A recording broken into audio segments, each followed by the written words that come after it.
Damos inicio a una de las historias de la antigüedad más conocidas en Europa. Comenzamos con su nacimiento, el cual fue el 7 de agosto de 1560. En este inicio hablamos sobre Elizabeth Báthory, la cual nació en un seno de las familias más ricas antiguas de Transilvania. Sus padres, los condes Anna y George Báthory, los cuales eran primos, más su abuelo materno, Esteban Báthory, y su tío materno, que fue Esteban Báthory I.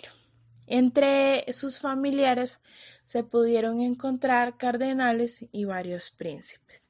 Su infancia hace referencia a lo ocurrido en el castillo y antes de cumplir los 6 años sufría ataques a los que hoy podemos considerar como epilepsia. A los 11 años fue comprometida con su primo Ferenc Nadasdy, el cual fue conde y barón anteriormente a sus 17 años. A los 12 años pasó a residir en el castillo de su prometido, en el cual nunca tuvo una buena relación con su suegra Úrsula, a diferencia de lo que era propio en la época. Recibió una buena educación y su cultura sobrepasaba a la mayoría de los hombres de ese entonces, el cual él era una persona excepcional, ya que hablaba perfectamente el húngaro, el latín y el alemán, mientras que la mayoría de los nobles húngaros no sabían ni deletrear ni escribir. Hasta el príncipe de Transilvania era prácticamente un alfabeta. Conforme al relato de Elizabeth Báthory, se puede mencionar que a sus 15 años, exactamente el 8 de mayo de 1575, se casó con su primo Ferenc Nadasdy, que para entonces contaba con unos 20 años de edad. La ceremonia tuvo un gran y lujoso castillo de Varanó, el cual acudieron más de 4.500 invitados, incluso el emperador Maximiliano II.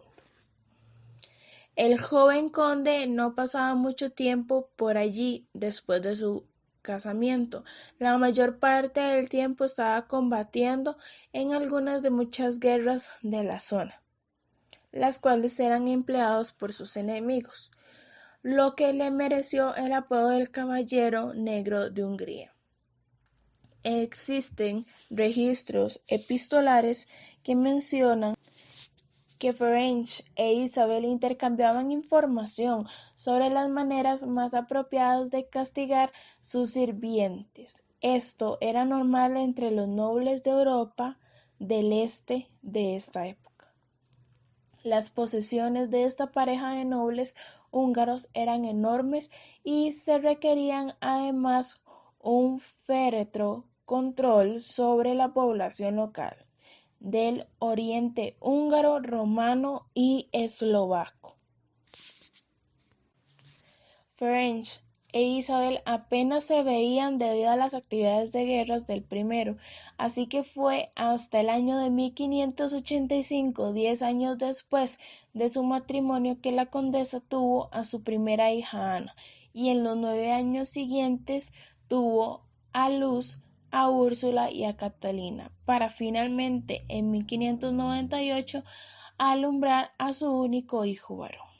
El 4 de enero de 1604 sucedió la tragedia de que el Caballero Negro de Hungría, como se le conocía a Ferenc por su fiereza a la hora de combatir, murió de una súbita enfermedad tras una de sus batallas y dejó viuda a Isabel, que contaba con unos 44 años de edad. Es aquí cuando comienza, según sus acusadores, sus crímenes.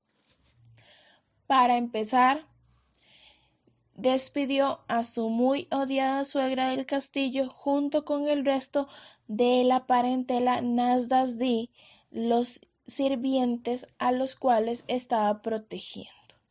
Desde ahí fue el momento donde los ubicó en el sótano y recibieron por fin los castigos que ella creía conveniente.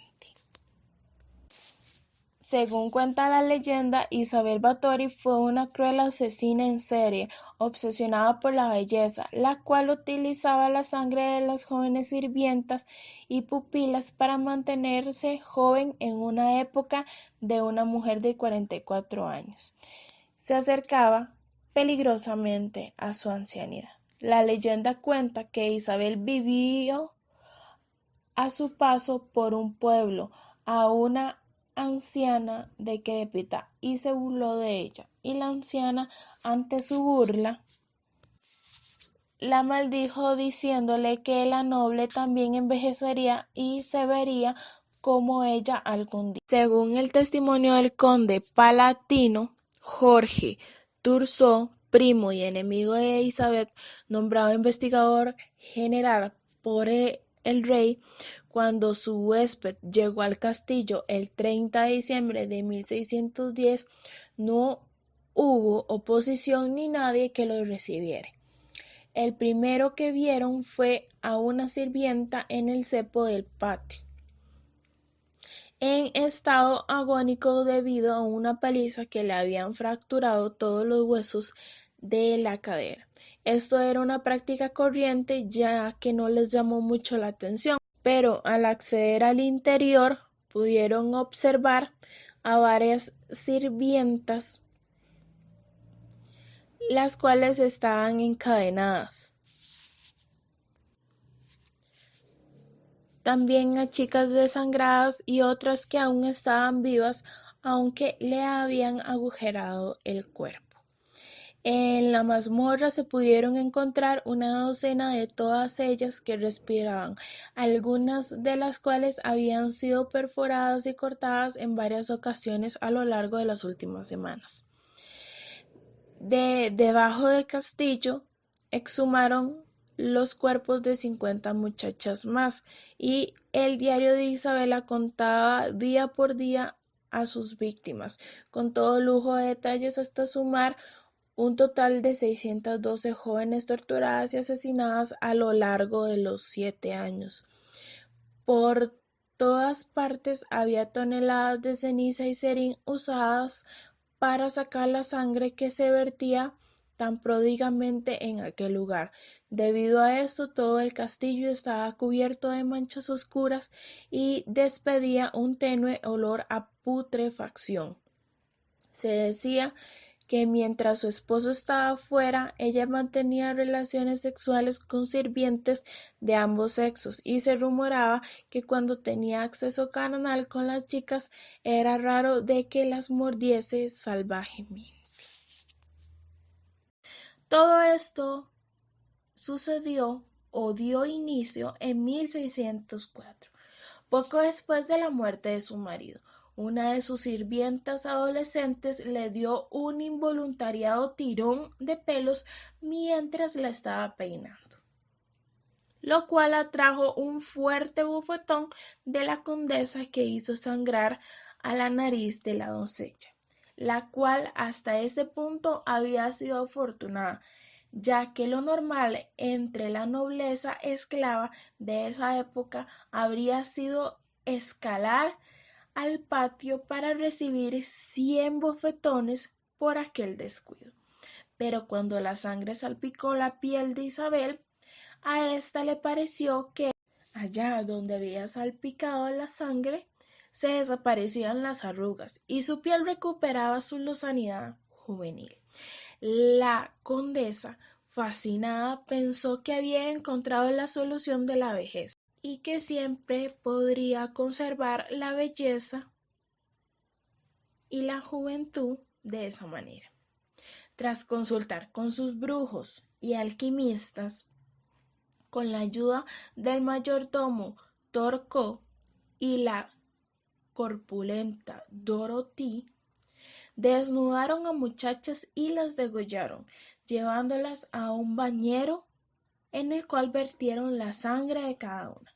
Isabel se bañaba en esa sangre, o al menos se enjuagaba en ella, y probablemente en algún momento llegó a beberla para recuperar su juventud.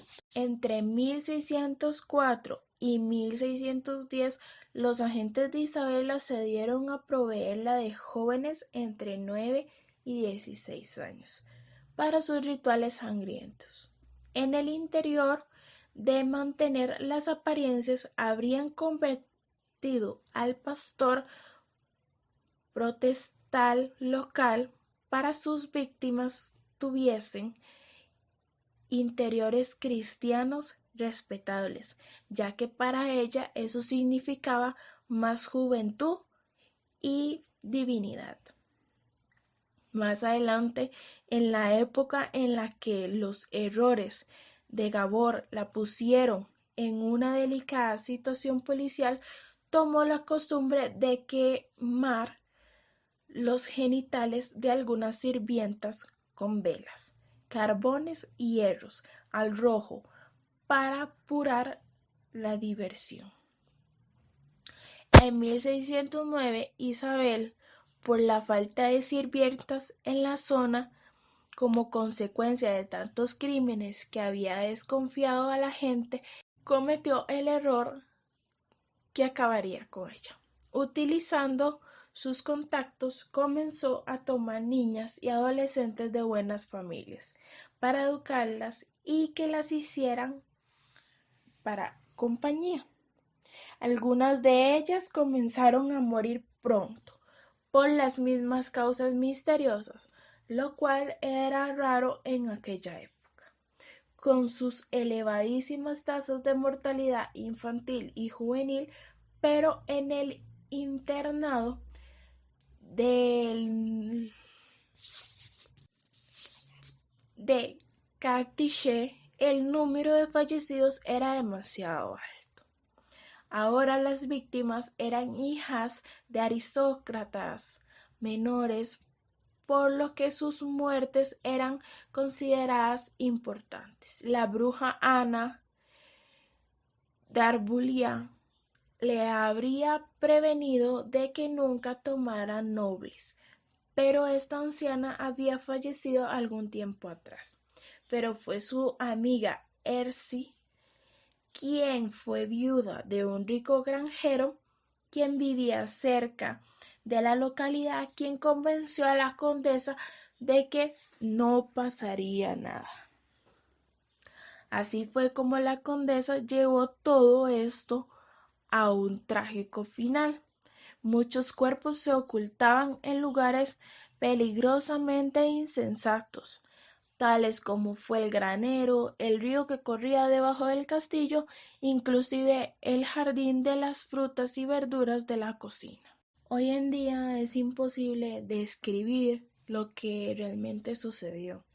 Desde un punto de vista psiquiátrico, Isabel podría ser una persona anomalia que se sale de un patrón común de todos los asesinos seriales conocidos en Europa del Este. En esa época en sí, era muy común también ver cómo castigaban cruelmente a los siervos y pupilos y ejecutar incluso a los pequeños delincuentes de las maneras más espantosas que se pudieron haber visto. Quizás fuera sádica y en consecuencia se aplica especialmente a la hora de interponer una disciplina